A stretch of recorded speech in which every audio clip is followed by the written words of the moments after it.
Harry Potter and the Order of the Phoenix, Chapter 4, Number 12, Grimmauld Place. "What's the order of the—" Harry began. "Not here, boy," snarled Moody. "Wait till we're inside." He pulled the piece of parchment out of Harry's hand and set fire to it with his wand tip. As the message curled into flames and floated to the ground, Harry looked around at the houses again. They were standing outside number 11. He looked to the left and saw number 10. To the right, however, was number 13. "But where's—" "Think about what you've just memorized," said Lupin quietly. Harry thought, and no sooner had he reached the part about number 12, Grimmauld Place, than a battered door emerged out of nowhere between numbers 11 and 13, followed swiftly by dirty walls and grimy windows. It was as though an extra house had inflated, pushing those on either side out of its way. Harry gaped at it. The stereo in number 11 thudded on. Apparently the muggles inside hadn't felt anything. "Come on, hurry," growled Moody, prodding Harry in the back. Harry walked up the worn stone steps, staring at the newly materialized door. Its black paint was shabby and scratched. The silver door knocker was in the form of a twisted serpent. There was no keyhole or letterbox. Lupin pulled out his wand and tapped the door once. Harry heard many loud metallic clicks and what sounded like the clatter of a chain. The door creaked open. "Get in quick, Harry," Lupin whispered, "but don't go far inside and don't touch anything." Harry stepped over the threshold into the almost total darkness of the hall. He could smell damp, dust, and a sweetish, rotting smell. The place had the feeling of a derelict building. He looked over his shoulder and saw the others filing in behind him, Lupin and Tonks carrying his trunk and Hedwig's cage. Moody was standing on the top step, releasing the balls of light the put-outer had stolen from the street lamps. They flew back to their bulbs, and the square glowed momentarily with orange light before Moody limped inside and closed the front door so that the darkness in the hall was complete. "Here!" He rapped Harry hard over the head with his wand. Harry felt as though something hot was trickling down his back this time, and knew that the disillusionment charm must have lifted. "Now, stay still, everyone, while I give us a bit of light in here," Moody whispered. The others' hushed voices were giving Harry an odd feeling of foreboding. It was as though they had just entered the house of a dying person.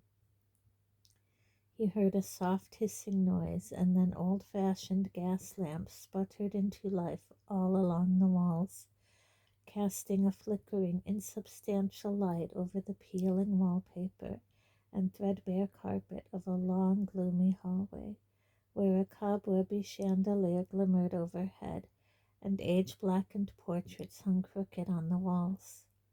Harry heard something scuttling behind the skirting board. Both the chandelier and the candelabra on the rickety table nearby were shaped like serpents. There were hurried footsteps, and Ron's mother, Mrs. Weasley, emerged from a door at the far end of the hall. She was beaming in welcome as she hurried towards them, though Harry noticed that she was rather thinner and paler than she had been last time he had seen her.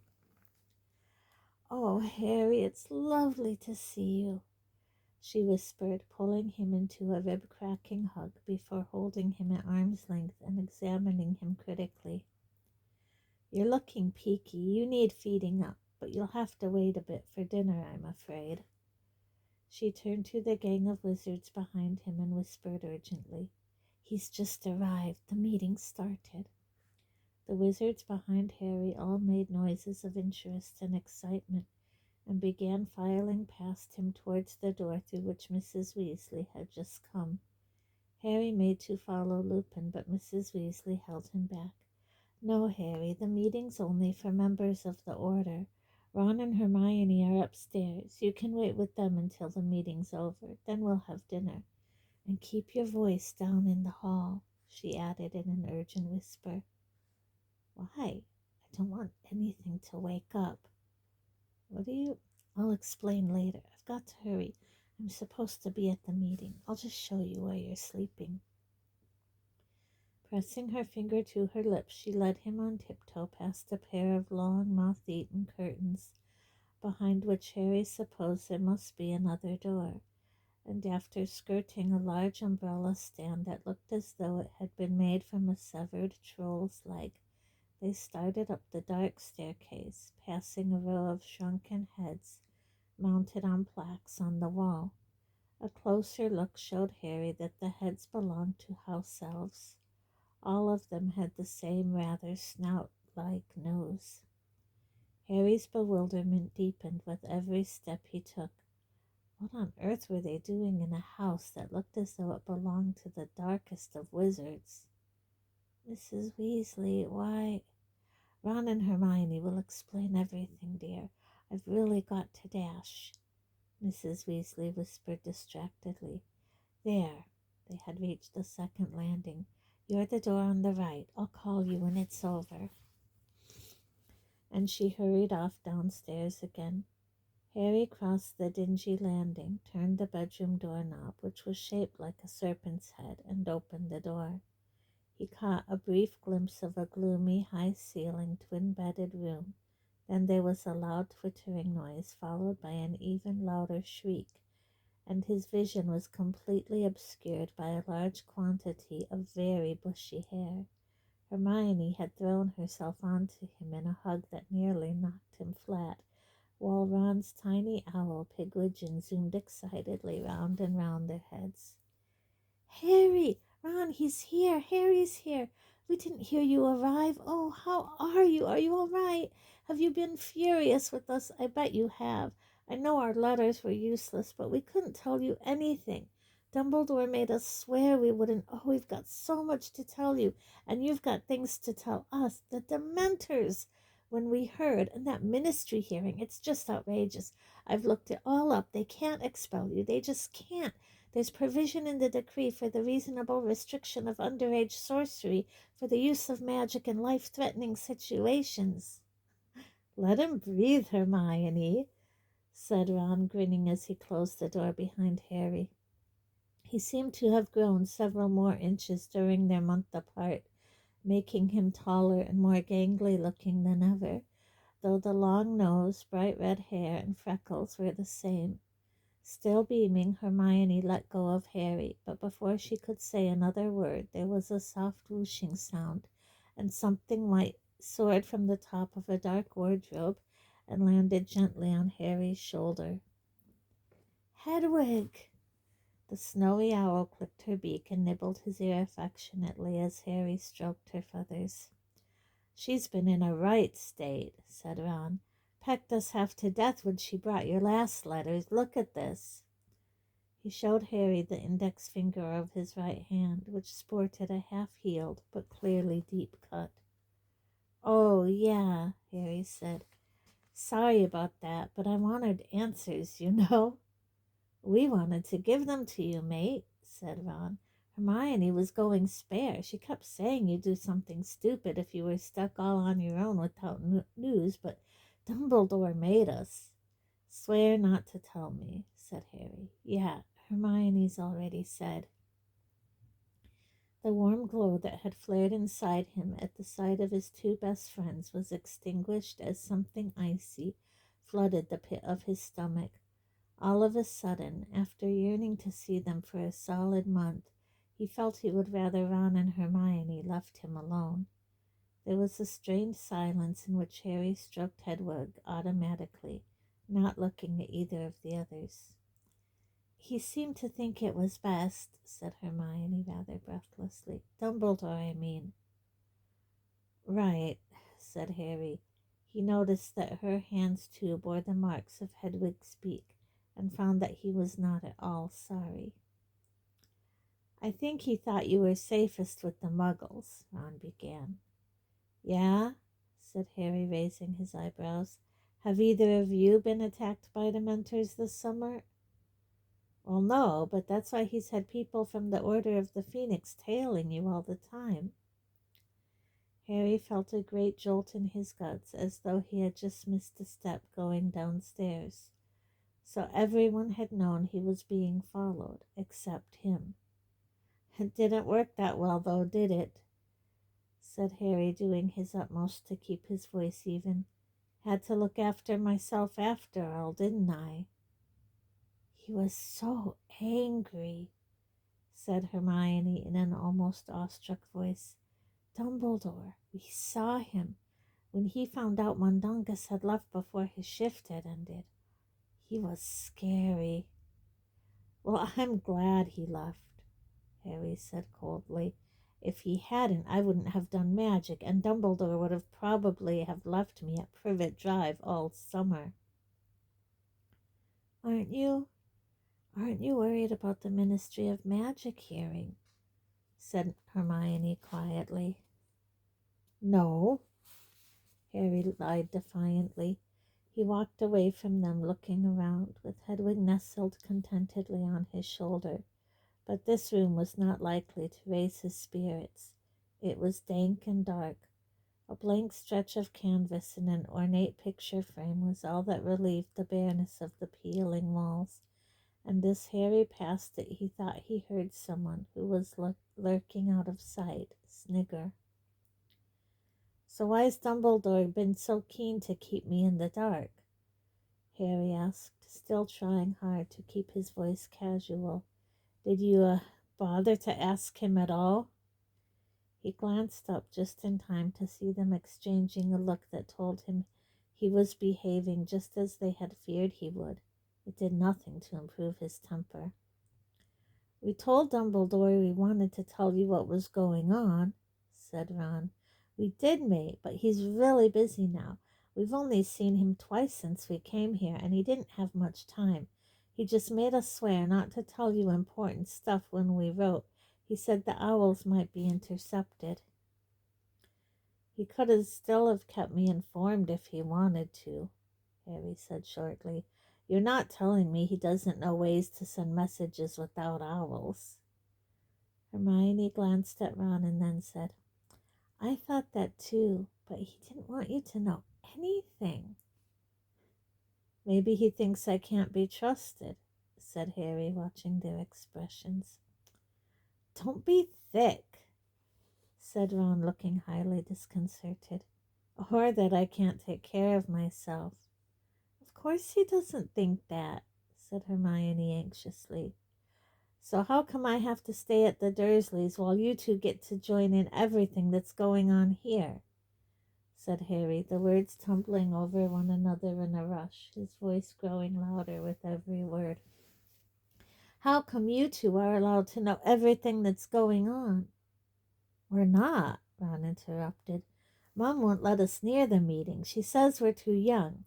But before he knew it, Harry was shouting, So you haven't been in the meetings. Big deal. You've still been here, haven't you? You've still been together. Me, I've been stuck at the Dursleys for a month, and I've handled more than you two ever managed, and Dumbledore knows it. Who saved the Philosopher's Stone? Who got rid of Riddle? Who saved both your skins from the Dementors?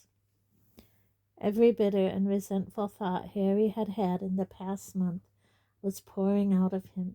His frustration at the lack of news, the hurt that they had all been together without him, his fury at being followed and not told about it, all the feelings he was half ashamed of finally burst their boundaries.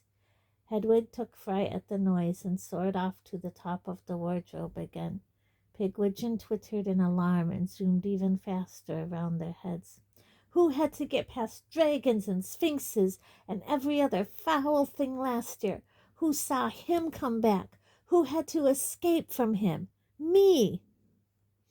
Ron was standing there with his mouth half open, clearly stunned, and at a loss for anything to say, whilst Hermione looked on the verge of tears.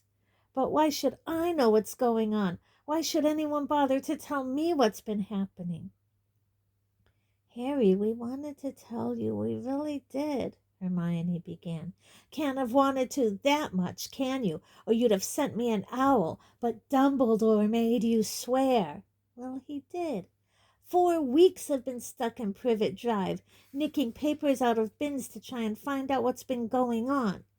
You wanted to. I suppose you've been having a real laugh, haven't you? All holed up here together. No, honest. Harry, we're really sorry, said Hermione desperately, her eyes now sparkling with tears. You're absolutely right, Harry. I'd be furious if it was me. Harry glared at her, still breathing deeply, then turned away from them again, pacing up and down. Hedwig hooted glumly from the top of the wardrobe. There was a long pause, broken only by the mournful creak of the floorboards below Harry's feet. What is this place, anyway? He shouted at Ron and Hermione. Headquarters of the Order of the Phoenix, said Ron at once. Is anyone going to bother telling me what the Order of the Phoenix? It's a secret society, said Hermione quickly. Dumbledore's in charge. He founded it. It's the people who fought against you-know-who last time. Who's in it? Said Harry, coming to a halt with his hands in his pockets. Quite a few people. We've met about 20 of them, said Ron, but we think there are more. Harry glared at them. Well? He demanded, looking from one to the other. Said Ron. Well, what? Voldemort, said Harry furiously, and both Ron and Hermione winced. What's happening? What's he up to? Where is he? What are we doing to stop him?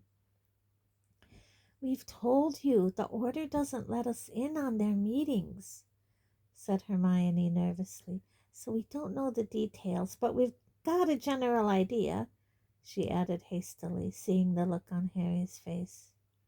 Fred and George have invented extendable ears, see, said Ron. They're really useful. Extendable ears, yeah, only we've had to stop using them lately because Mom found out and went berserk. Fred and George had to hide them all to stop Mom binning them, but we got a good bit of use out of them before Mom realized what was going on. We know some of the Order are following known Death Eaters, keeping tabs on them, you know. Some of them are working on recruiting more people to the Order, said Hermione. And some of them are standing guard over something, said Ron. They're always talking about guard duty. Couldn't have been me, could it? Said Harry sarcastically. Oh, yeah, said Ron with a look of dawning comprehension. Harry snorted. He walked around the room again, looking anywhere but at Ron and Hermione. So what have you two been doing if you're not allowed in meetings? He demanded. You said you've been busy. We have, said Hermione quickly. We've been decontaminating this house. It's been empty for ages, and stuff's been breeding in here. We've managed to clean out the kitchen, most of the bedrooms, and I think we're doing the drawing room tomorrow. Ah! With two loud cracks, Fred and George, Ron's elder twin brothers, had materialized out of thin air in the middle of the room. Pigwidgeon twittered more wildly than ever and zoomed off to join Hedwig on top of the wardrobe. Stop doing that, Hermione said weakly to the twins, who were as vividly red-haired as Ron, though stockier and slightly shorter. Hello, Harry, said George, beaming at him. We thought we heard your dulcet tones. You don't want to bottle your anger up like that, Harry. Let it all out, said Fred, also beaming. There might be a couple of people 50 miles away who didn't hear you. You two passed your apparition test, then? Asked Harry grumpily. With distinction, said Fred, who was holding what looked like a piece of very long, flesh-colored string. It would have taken you about 30 seconds longer to walk down the stairs, said Ron. Time is galleons, little brother, said Fred. Anyway, Harry, you're interfering with reception. Extendable ears, he added in response to Harry's raised eyebrows, and held up the string, which Harry now saw was trailing out onto the landing. We're trying to hear what's going on downstairs. You want to be careful, said Ron, staring at the ear, if Mum sees one of them again. It's worth the risk. There's a major meeting they're having, said Fred. The door opened and a long mane of red hair appeared. "Oh, hello, Harry," said Ron's younger sister, Ginny, brightly. "I thought I heard your voice." Turning to Fred and George, she said, "It's a no-go with the extendable ear. She's gone and put an imperturbable charm on the kitchen door." "How do you know?" said George, looking crestfallen. "Tonks told me how to find out," said Ginny. "You just chuck stuff at the door, and if it can't make contact, the door's been imperturbed. I've been flicking dung bombs at it from the top of the stairs, and they just soar away from it, so there's no way the extendable ears will be able to get under the gap." Fred heaved a deep sigh. "Shame. I really fancied finding out what old Snape's been up to." "Snape?" said Harry quickly. "Is he here?" "Yeah," said George, carefully closing the door and sitting down on one of the beds. Fred and Ginny followed, giving a report, top secret. "Git," said Fred idly. "He's on our side now," said Hermione reprovingly. Ron snorted. "Doesn't stop him being a git. The way he looks at us when he sees us." "Bill doesn't like him either," said Ginny, as though that settled the matter. Harry was not sure his anger had abated yet, but his thirst for information was now overcoming his urge to keep shouting. He sank onto the bed opposite the others. "Is Bill here?" he asked. "I thought he was working in Egypt." "He applied for a desk job so he could come home and work for the order," said Fred. "He says he misses the tombs, but," he smirked, "there are compensations." "What do you mean?" "Remember old Fleur Delacour?" said George. "She's got a job at Gringotts to improve her English." "And Bill's been giving her a lot of private lessons," sniggered Fred. "Charlie's in the order too," said George, "but he's still in Romania. Dumbledore wants as many foreign wizards brought in as possible, so Charlie's trying to make contacts on his days off." "Couldn't Percy do that?" Harry asked. The last he heard, the third Weasley brother was working in the Department of International Magical Cooperation at the Ministry of Magic. At Harry's words, all the Weasleys and Hermione exchanged darkly significant looks. "Whatever you do, don't mention Percy in front of Mom and Dad," Ron told Harry in a tense voice. "Why not?" "Because every time Percy's name's mentioned, Dad breaks whatever he's holding and Mom starts crying," said Fred. "It's been awful," Ginny said sadly. "I think we're well shot of him," said George, with an uncharacteristically ugly look on his face. "What's happened?" Harry said. "Percy and Dad had a row," said Fred. "I've never seen Dad row with anyone like that. It's normally Mom who shouts." "It was the first week back after term ended," said Ron. "We were about to come and join the order. Percy came home and told us he'd been promoted." "You're kidding," said Harry, though he knew perfectly well that Percy was highly ambitious. Harry's impression was that Percy had not made a great success of his first job at the Ministry of Magic. Percy had committed the fairly large oversight of failing to notice that his boss was being controlled by Lord Voldemort. Not that the Ministry had believed it. They all thought Mr. Crouch had gone mad. "Yeah, we were all surprised," said George, "because Percy got into a load of trouble about Crouch. There was an inquiry and everything. They said Percy ought to have realized Crouch was off his rocker and informed a superior. But you know Percy. Crouch left him in charge. He wasn't going to complain." "So how come they promoted him?"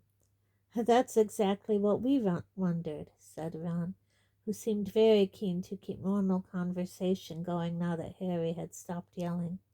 "He came home really pleased with himself, even more pleased than usual, if you can imagine that, and told Dad he'd been offered a position in Fudge's own office, a really good one for someone only a year out of Hogwarts, junior assistant to the minister.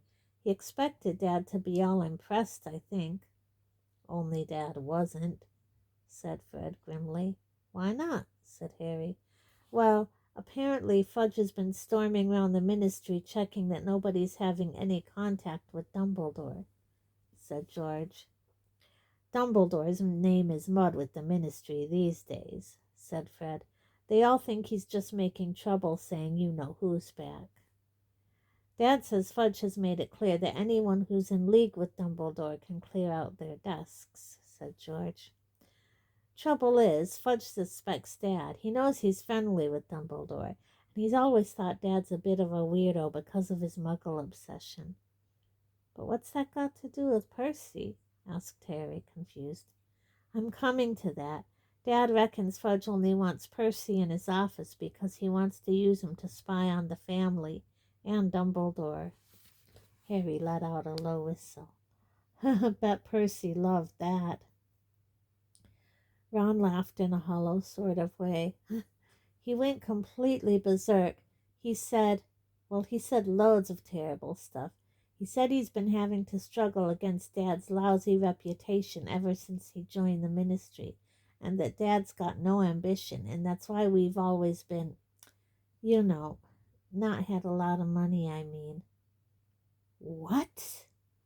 Said Harry in disbelief as Ginny made a noise like an angry cat. I know, said Ron in a low voice, and it got worse.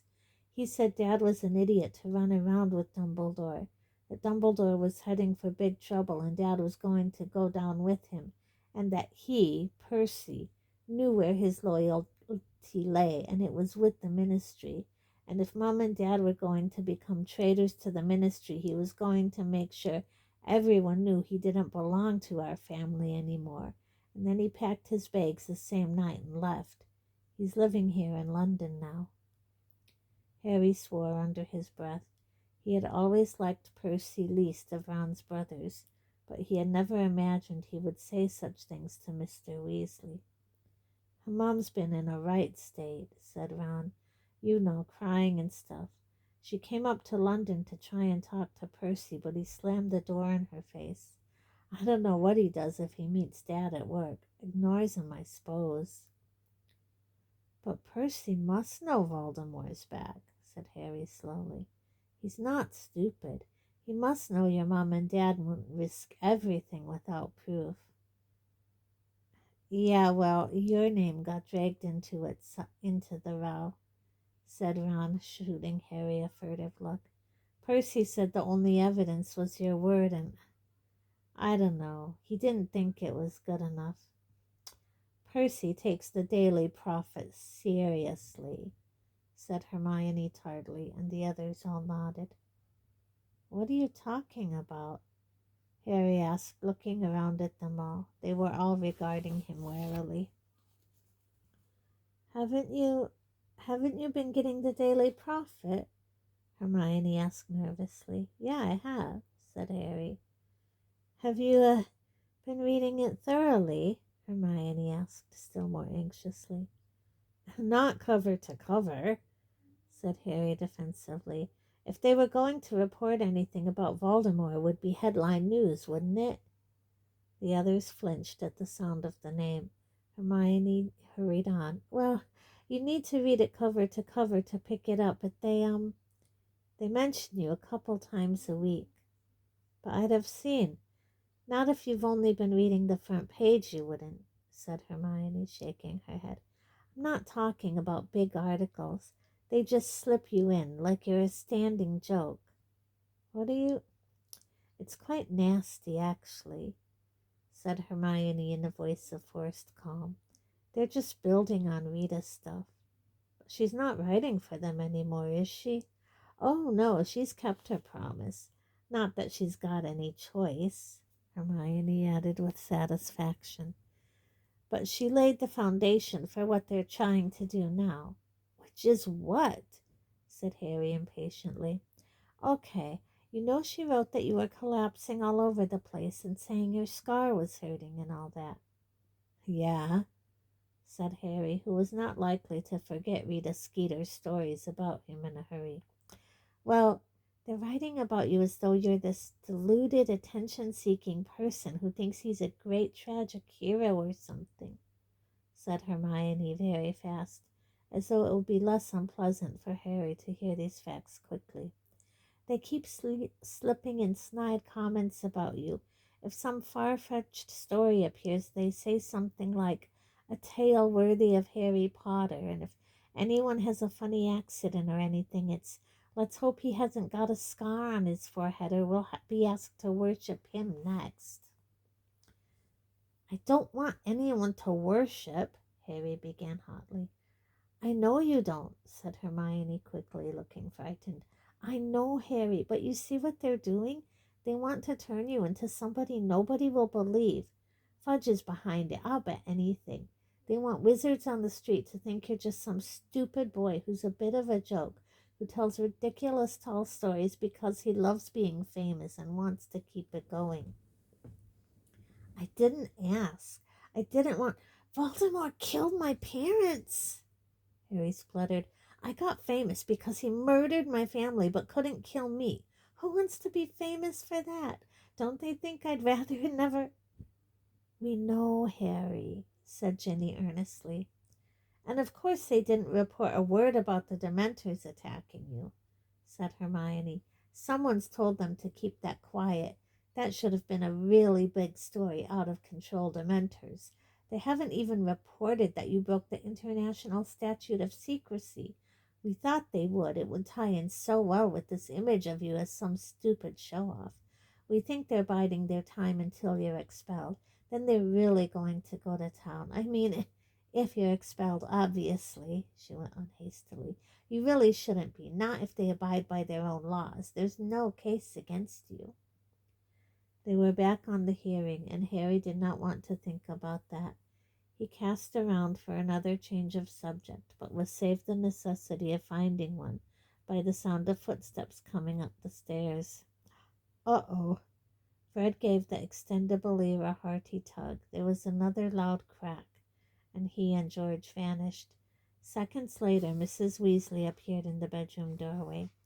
The meeting's over. You can come down and have dinner now. Everyone's dying to see you, Harry. And who's left all those dung bombs outside the kitchen door? Crookshanks, said Ginny unblushingly. He loves playing with them. Oh, said Mrs. Weasley. I thought it might have been Creature. He keeps doing odd things like that. Now don't forget to keep your voices down in the hall. Ginny, your hands are filthy. What have you been doing? Go and wash them before dinner, please. Ginny grimaced at the others and followed her mother out of the room, leaving Harry alone with Ron and Hermione. Both of them were watching him apprehensively, as though they feared he would start shouting again now that everyone else had gone. The sight of them looking so nervous made him feel slightly ashamed. Look, he muttered, but Ron shook his head, and Hermione said quietly, We knew you'd be angry, Harry. We really don't blame you. But you've got to understand, we did try to persuade Dumbledore. Yeah, I know, said Harry shortly. He cast around for a topic that didn't involve his headmaster, because the very thought of Dumbledore made Harry's insides burn with anger again. Who's Creature? He asked. The house elf who lives here, said Ron. Nutter. Never met one like him. Hermione frowned at Ron. He's not a nutter, Ron. His life's ambition is to have his head cut off and stuck up on a plaque, just like his mother, said Ron irritably. Is that normal, Hermione? Well, if he's a bit strange, it's not his fault. Ron rolled his eyes at Harry. Hermione still hasn't given up on SPEW.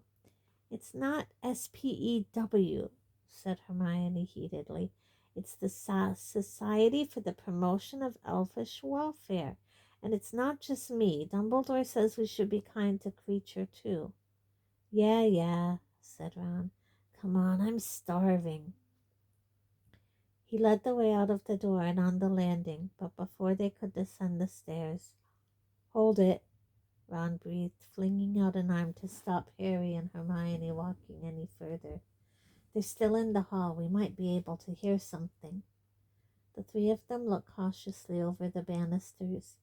The gloomy hallway below was packed with witches and wizards, including all of Harry's guard. They were whispering excitedly together. In the very center of the group, Harry saw the dark, greasy-haired head and prominent nose of his least favorite teacher at Hogwarts, Professor Snape. Harry leaned further over the banisters. He was very interested in what Snape was doing for the Order of the Phoenix. A thin piece of flesh-colored string descended in front of Harry's eyes.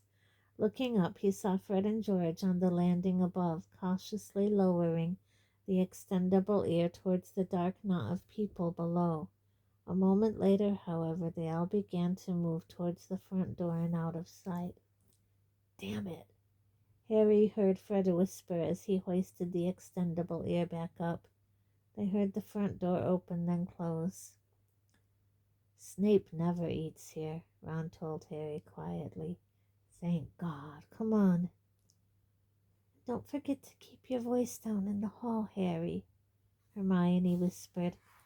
As they passed the row of house elf heads on the wall, they saw Lupin, Mrs. Weasley, and Tonks at the front door, magically sealing its many locks and bolts behind those who had just left.